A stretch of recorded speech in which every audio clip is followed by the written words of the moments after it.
In this video, I'm going to analyze introductions and literary analysis papers and essays. The goal here is two-part. One, to help you write more effective introductions for literary analysis assignments. And two, to also understand how to diagram, break down, and understand better the introductions of literary analysis papers published in scholarly journals. First off, let's just recap the goals of any introduction for an academic essay or assignment. It's three parts. First, orient the reader to the essay's topic. In other words, introduce them to what you are going to be discussing in the essay. Two, establish the value of the essay, meaning help them understand why this essay is valuable, what it is going to accomplish, what new insight or understanding it's going to bring to the table, or what questions or problems it's going to solve. And then finally, to present the thesis or argument of an essay, to provide a roadmap for the reader so they know what the rest of the essay is going to cover. Now, for a literary analysis, you tend to achieve those goals in specific ways. Number one, when you're trying to orient the reader to the topic of the essay, you start with common ground that usually comes from the literary work itself that you're analyzing or from the scholarly background of analyses about that literary work. So that could be a description of or a passage from the work. It could be a sum up of what scholars or critics have said so far, or even what the popular consensus could be. I should also mention that it could also be just a general background about the work. When was it written? What was the writer's life like at the time? All this could play into establishing some non-controversial, non-argumentative, basic information about the topic that you will be focused on. Usually this will happen over multiple sentences, depending on how long your introduction is. The next step, though, is to ultimately challenge, disrupt, or otherwise question that common ground. What this step does is it allows us to see what we may not already understand from this background information, or it helps us understand what we might not know about this work or what scholars have said about it. So we ask questions like what's been overlooked, what's been misinterpreted. The easiest way to identify this step or to include it in your own writing is to rely on contrasting conjunctions or adverbs like yet, but, however, and so forth. This can help signal that you are moving in a different direction than the writing that just came before, that you are going to challenge or disrupt the common ground that you started with. This move can often be pretty short. It can be a single sentence, or it can be elaborated on over several sentences, but the goal, again, is to help create a sense of value for your literary analysis by helping us understand what has not been understood by the work, about the work, or what critics have overlooked or misunderstood or misinterpreted. By raising such questions or such points, you help the reader want to know more about what you have to say about it and thus become more persuaded of your argument and its significance. Now, the last point I want to make before we look at some examples is that when you write a longer introduction, your movement from one step to the next will often repeat itself, so that you will start with some common ground, then challenge or question it, and then establish different common ground, maybe more narrowly focused to the thesis of your paper, and then also disrupt that common ground. And so it becomes something of a cycle that helps you move closer and closer to your thesis statement. In a short introduction, though, something about one paragraph long, you can normally just accomplish these steps individually. You establish some common ground, raise a problem or question, and disrupt that common ground, and then provide us with your thesis. So let's look at some professional criticism to see how they do this. First off, in the first couple of sentences of this essay by Tim Fulford, he's going to establish the scholarly consensus about how Jane Austen's novels have been analyzed in light of the debates over radicalism from her time period. Since the 1970s, critical inquiry into Jane Austen's novels has come to focus upon their relationship to the social and political issues of a nation that, in the years during which Austen was writing, was almost continually at war with revolutionary France. Critics have extensively discussed Austen's attitudes toward radicalism and Jacobinism, as well as her references to West Indian slavery, the issue around which many radicals united. Already we know that this essay is going to touch on political debates from Jane Austen's time periods and what scholars have said about them up to this point. But in the very next sentence, Fulford's going to suggest a contrast or a challenge to that critical consensus and take us in a new direction.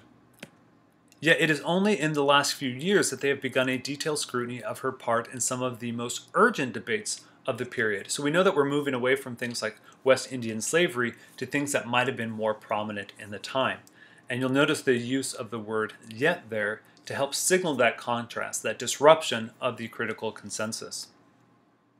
It continues, these debates, which figure more explicitly in her books than does the abolitionist campaign, concern the proper role and conduct of the armed forces and of the men who served in them. In Persuasion, as Anne Malloy and Brian Southam have demonstrated, Austen contributed to a national discussion about the degree of social status and political authority that might be allowed to an expanded class of professional gentlemen, naval officers. What we have here then is a second critical consensus in which the author is taking us into a more focused look about a scholarly debate about how Austen is arguing or inflecting debates about the armed forces in her novels, specifically looking at what Malloy and Southam have said. But in the next part, Fulford is going to contrast or disrupt that critical consensus by adding what is unique about his study. In Pride and Prejudice 1813, I shall suggest Austen entered a similar debate about the role of army, specifically militia officers, in a manner that aligned her, at least on this issue, with the public rhetoric not of her Tory neighbors, but of radical Whigs. So again, Fulford has repeated the steps of establishing common ground, describing perhaps the critical consensus or the novel in order to provide something new, to disrupt it in some way, by establishing there's a debate about how Austen discusses the armed forces, specifically the Navy, and he's going to contribute to that by focusing on the Army. Now, one of the things about analyzing scholarly introductions is that it's often hard to understand the moves that they're making unless you're already familiar with the debates and conversations that they're having. You might not notice, for instance, that this last sentence, or the last part of the sentence, is also engaged in a debate that was pretty subtle. Typically, Jane Austen has been identified as a Tory author, or at least sympathetic to the Tory cause. Tory meaning somewhat more conservative and traditional for the time period as opposed to the Whigs. The author is not explicitly discussing this debate, but is gesturing towards it by indicating that he's going to argue that Austen is actually echoing the rhetoric of the radical Whigs and not so much her Tory neighbors. And the use of the word but here is again signaling that contrast with what we might expect. That again emphasizes the value of the essay. We know that it's valuable because it's talking about something that scholars haven't touched on, the debates over militia and army as opposed to the Navy. And we also know that it's valuable because it's going to present a new idea about Jane Austen, that she might be more of a radical Whig than we have come to think. The last paragraph sets us up for what the rest of the essay is going to be about, and it talks about the way that it's going to progress through its ideas. I'm just going to focus on the last sentence, or last couple of sentences. A long and complex debate, it requires a detailed elucidation before a critique of the novel's contribution to it can be made. Accordingly, I begin by focusing on the debate itself before turning in the second half of this essay to consider Pride and Prejudice in depth. So now we have both the thesis, or at least a sense of direction that the essay is going to take, if not an explicit thesis at this point. So again, the main goals here have been to, one, orient the reader to the topic. And by the end of this introduction, we know what the author is going to focus on, the debate over the militia in the novel Pride and Prejudice. But two, we also have a sense of the value of this specific essay, because we know what new insights or what new interpretations the author is going to give us. We're going to discuss something that hasn't often been covered by critics, the militia debate rather than just the Navy debate. We know that it's going to focus on how Austen might be a Whig rather than a Tory. And going back to this first critical consensus, we know that it's going to engage with historical debates from Austen's time that are even more explicitly discussed in her novel than some of the other ones that have been discussed by scholars up to this point. Let's take another example. That introduction was fairly short. Here's one that is much longer, about 3 pages or so. It's by Felicia Bonaparte. The article is called Conjecturing Possibilities, Reading and Misreading Text in Jane Austen's Pride and Prejudice. Now, I'm not going to read this introduction all the way through, don't worry, but I just want to highlight different moves that Bonaparte is making to help guide the reader towards the thesis and to also establish what the topic is and what the value of her essay is. I'm just going to highlight different uses of these contrasting conjunctions and adverbs and show how they are setting her up to create a sense of value to her essay.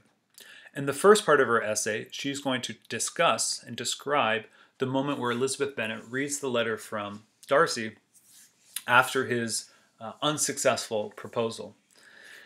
She sets it up by talking about how this is often read or can easily be taken to be a novel about marriage, or excuse me, a letter about marriage and courtship. Yet, and there's that contrast, in this one, so centrally placed, this letter, functions not only as a turning point in the progress of events, but as the focal point of a theme that is devoted only in part to the ways of courtship and marriage, and, for it is important to note the incident Austen picks as her image, far more to the reading of texts.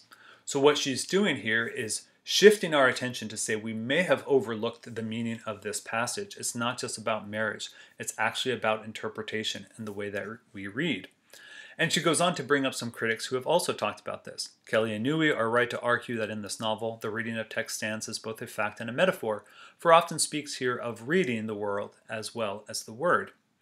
But Austen is actually more precise, and by using that but, Bonaparte is able to begin to contrast what Kelly and Newey have said with her own specific point and to take us in a new direction. And that again signals the value that this essay is going to bring because it is going to provide new information or new insights that have not already been covered by scholars like Kelly and Newey.